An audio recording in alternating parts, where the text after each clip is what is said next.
This is part 3 about hoe wood, hoe leaf, Ravensara. If you haven't seen the other 2 parts, go and watch those first. Now that we've covered some of the confusion about this specific species and talked about the chemotypes and the specific safety stuff you need to know about those, we can now get to the dessert, which is hoe leaf high in linalool, chemotype linalool. I'm Erin. I'm a certified holistic aromatherapist with over 20 years of experience with essential oils, also an herbalist, holistic health expert, and sound practitioner. Here to help you live a holistic lifestyle with ease. All right, so here we see our whole leaf chemotype linalool.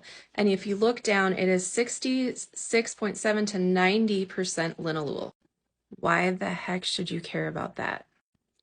Linalools are compounds that are very analgesic and they're very sedative and relaxing. They can be antispasmodic and they also can have anti-infectious effects.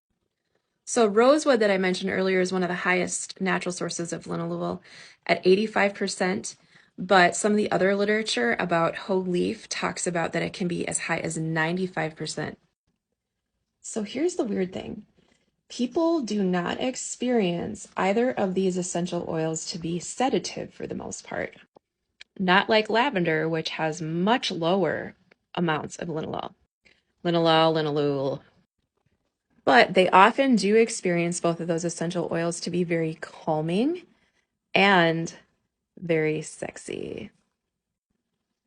In fact, both of those are used for sacred purposes, but also for aphrodisiac purposes traditionally. Hoe wood and rosewood both are great for skincare because of the components that are within them. Of course, you always want to use them diluted.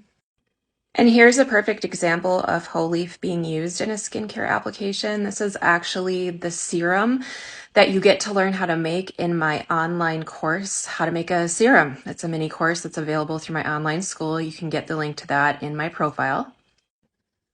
What I love about hoe leaf or hoe wood, the chemotype linalool, is it's got a little bit of spiciness in there, and as a result, it blends really well with a lot of other things that are just beautiful.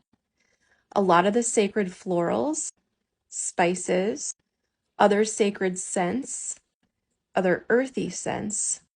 So you can create some really luxurious smelling stuff for yourself without the investment of rosewood.